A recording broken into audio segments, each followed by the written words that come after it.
it's Lisa. I'm doing an art journal page today. It's been ages since I did one. That particular page that I flipped to briefly did not go well. I think I even started filming it some time ago and I put way too much modeling paste on it. It has almost a heavy sandpaper-like feel to it, and it did not work well. There is another page there, and I'll show you a couple of little close-ups of it. I think I put it on Instagram and shared that page. But the one we're going to do today, I am going to put some paint down, and I started the way I normally do. I just went to my paints and picked out colors that spoke to me on the particular day I started. And I was surprised that I picked out such bright, rich colors. But that's what I went with. But as I started putting these down, I didn't clean my brush that much between them, so they end up more muted. And I think that's probably more what's going on in my head at the time I'm doing these. I have some distressed paints there. There's one that the lagoon color, and then these are Golden's paints that don't dry that quickly, the open acrylics. I don't need that feature for this particular page, but I just liked the colors. And I'm starting with that lagoon color and then just sort of working my way out in squares.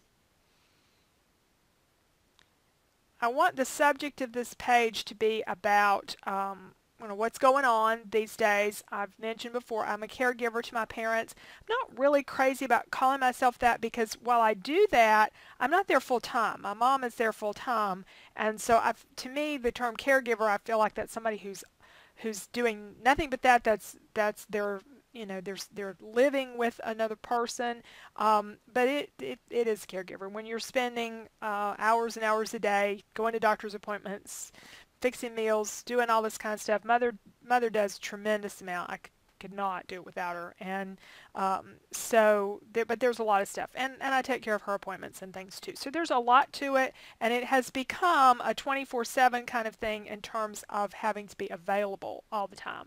So our lifestyle has changed a lot over time, but especially this year. My dad's having some real challenges right now, and we're working through them, and we're hoping things will improve. But in the meantime, like this morning, we got called out at 20 minutes till 6 to come up there. So those kind of things are happening on a fairly regular basis. So I got my colors down here, and then I went and picked some more colors, and I decided I'd put a purple stencil on top of all these various colors. And I'm doing this without a whole lot of thought behind it, just throwing some stuff down. Got a lot of other stuff to worry about, so I'm not worrying about this page. And I thought the purple's going to look great, or it's going to look really bad, and I'm going to regret this. It's kind of in the middle. I think it looks good. It's much more subtle than I expected. I really thought it would pop more, but I like the subtle appearance. And you can see the stencil's kind of shifting as I work. Not worrying about that either. This is just getting some pattern down because I'm going to go over this with words that I type on the typewriter. The stencil is one that I cut on the silhouette. Don't remember the name of it. It's just, a round background stencil.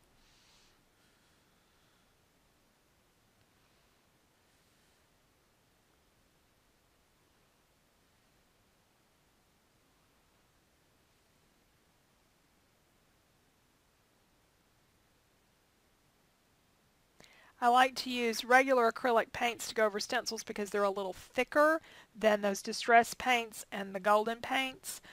They have more filler in them. That's one of the reasons they're so cheap. My favorite brand is Anita's, which is one of the cheapest ones, and that's just what I like to do with stencils.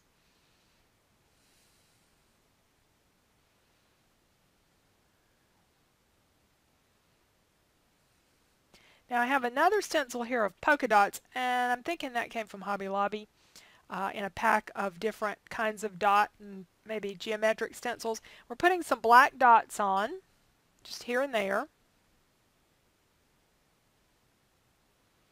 I got them a little light at first, and I add a little more intensity to the paint color there for some of the others.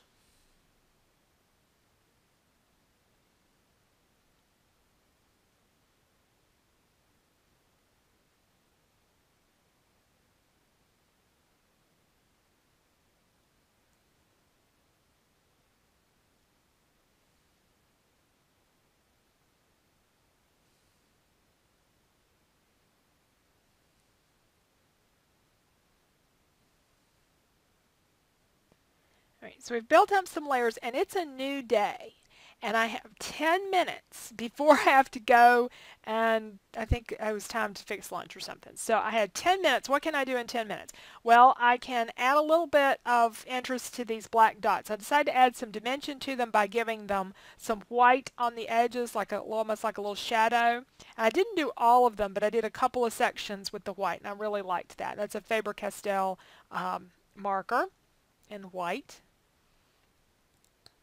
And the other white pen is from American Crafts, and I'm going to just write some words on here. And I had just been reading a book where the main character has to check her dad into a facility for Alzheimer's. We do not have that issue in our family, but we have other physical issues, and we haven't had to do any of that kind of thing either. But I can relate to the process she's going through. It's a grieving process for you watch your parents not be able to do the things that they once did, and in the case of the character in the book, to not know her and all. So I started writing down some of the stages of grief. Couldn't remember them all at first, but I'm just jotting those down randomly over there because that's part of what I was feeling at this particular time.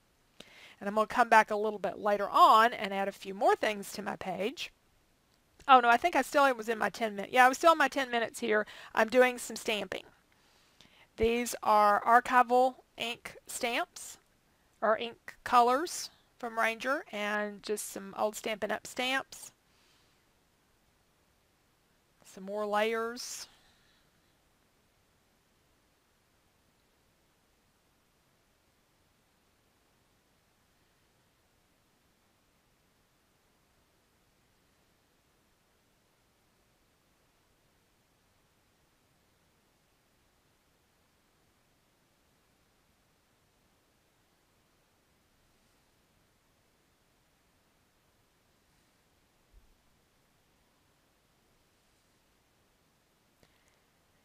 And this stencil was a quilting stencil for marking and doing either hand or machine quilting.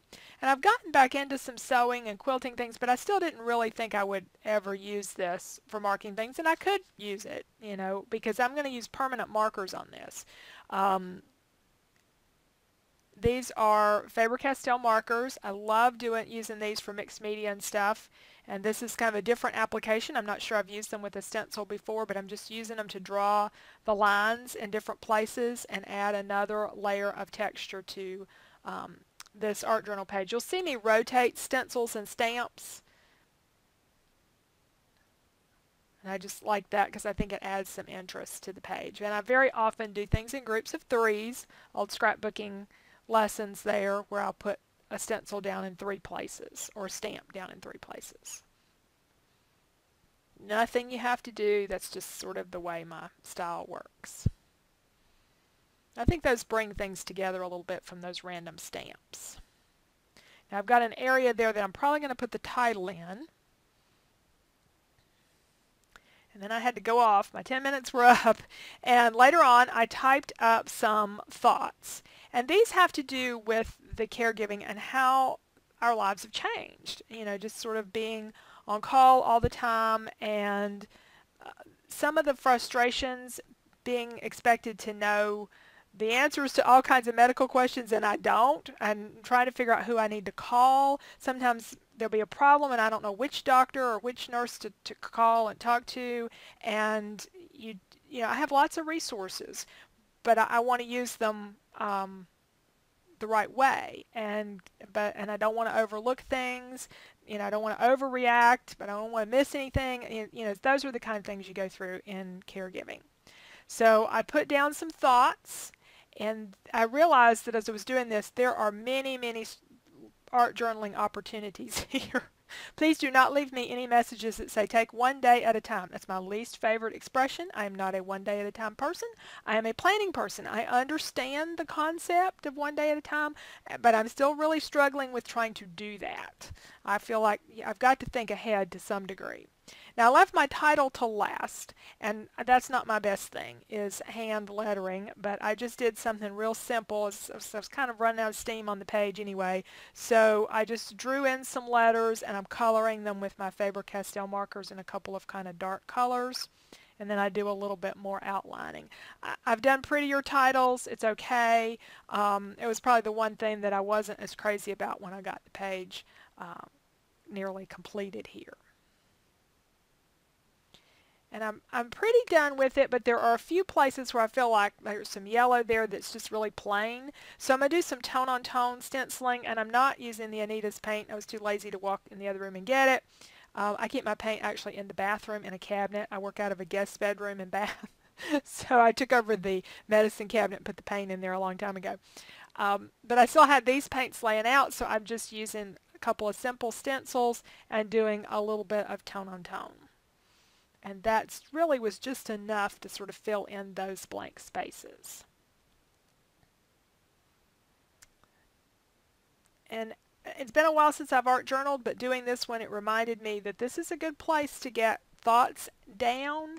And, you know, I'm really glad that I am close by and I can help my parents. But if any of you have ever done this kind of thing, you know that it's a challenge to and I have many, many advantages with them, but everybody's got different challenges, and I've learned that everybody's got problems. And one of the things I put on here was being more patient and more empathetic. I'm still probably working on the patience thing. I think I'm better, but I've learned more empathy, and so there's been some good lessons in this. Thanks for watching, and I hope you liked the video.